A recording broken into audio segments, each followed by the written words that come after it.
Assalamualaikum warahmatullahi wabarakatuh. Perkenalkan, saya Nabila Salsa Putri dari kelas M238. Nah, kali ini saya akan berdialog sesuai dengan naskah drama saya yang akan kami buat nanti. Tunggu gajian ya, kakak usahain lagi.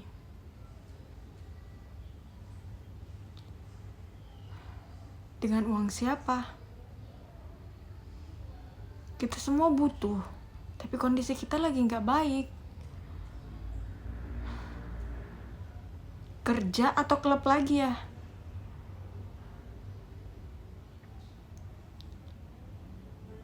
Hidup? Terus hidup kita gimana?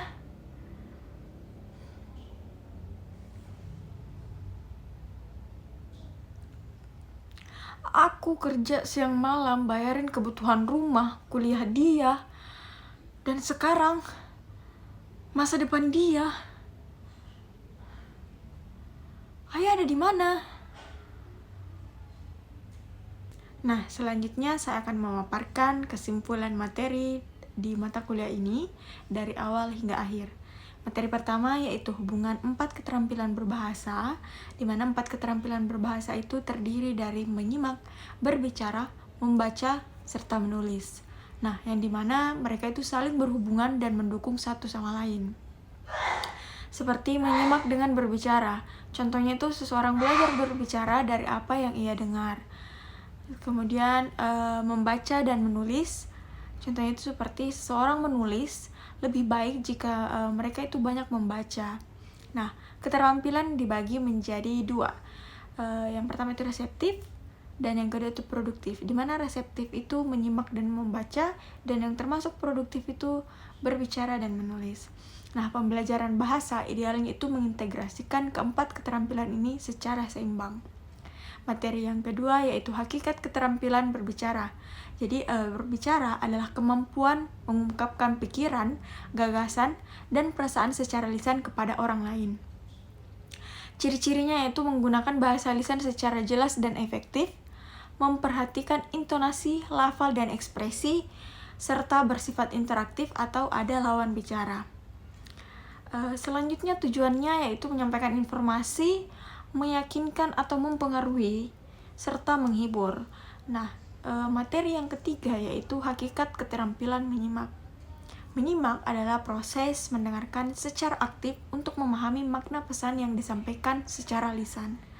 Nah, tahapan menyimak itu terbagi menjadi beberapa. Yang pertama itu mendengar, yang kedua memahami, menafsirkan, menilai, serta menanggapi. Adapun jenis menyimak terbagi menjadi dua, yaitu menyimak intensif atau fokus mendalam, yang kedua menyimak ekstensif yang terjadi secara umum.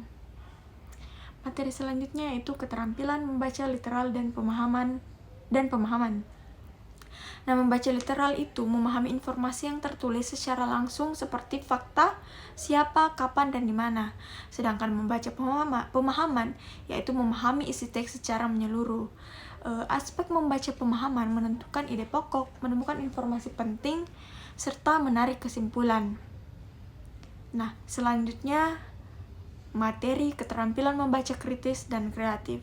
Membaca kritis atau menganalisis isi teks, menilai kebenaran dan keakuratan informasi, atau bisa juga mengidentifikasi bias atau sudut pandang penulis.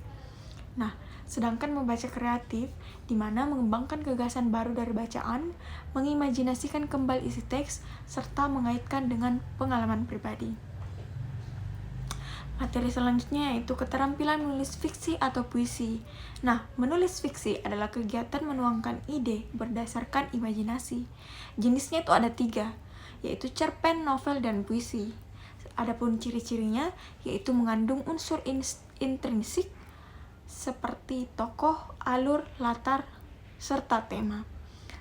Selanjutnya itu menggunakan bahasa kias atau majas, serta bersifat ekspresif dan imajinatif. Materi selanjutnya yaitu keterampilan menulis prosa atau drama. Prosa yaitu tulisan naratif seperti cerpen dan novel, sedangkan drama karya tulis berbentuk dialog untuk dipentaskan. Adapun unsur penting di dalamnya yaitu tema, tokoh dan penokohan, alur, latar, serta konflik. Nah, drama itu lebih menonjolkan percakapan dan aksi di panggung.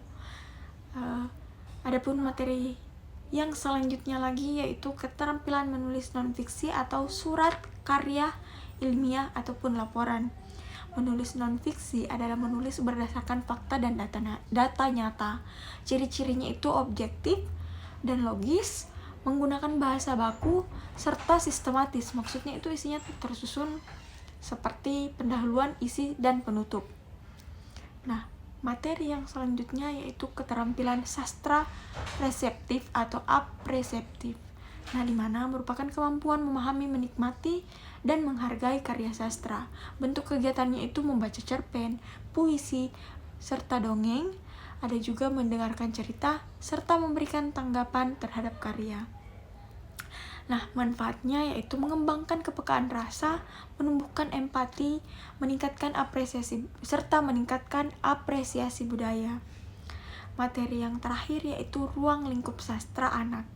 Nah, sastra anak adalah karya sastra yang ditujukan untuk anak-anak. Ciri-cirinya yaitu bahasa sederhana dan mudah dipahami, tema dekat dengan kehidupan anak-anak, serta mengandung nilai moral dan pendidikan. Adapun jenisnya itu yang pertama yaitu dongeng, yang kedua fabel, serta yang terakhir cerita. Sekian dari saya, itulah tadi bentuk pemaparan saya dari dialog drama saya serta penjelasan saya mengenai rangkuman materi mulai dari awal hingga akhir. Sekian, wassalamualaikum warahmatullahi wabarakatuh.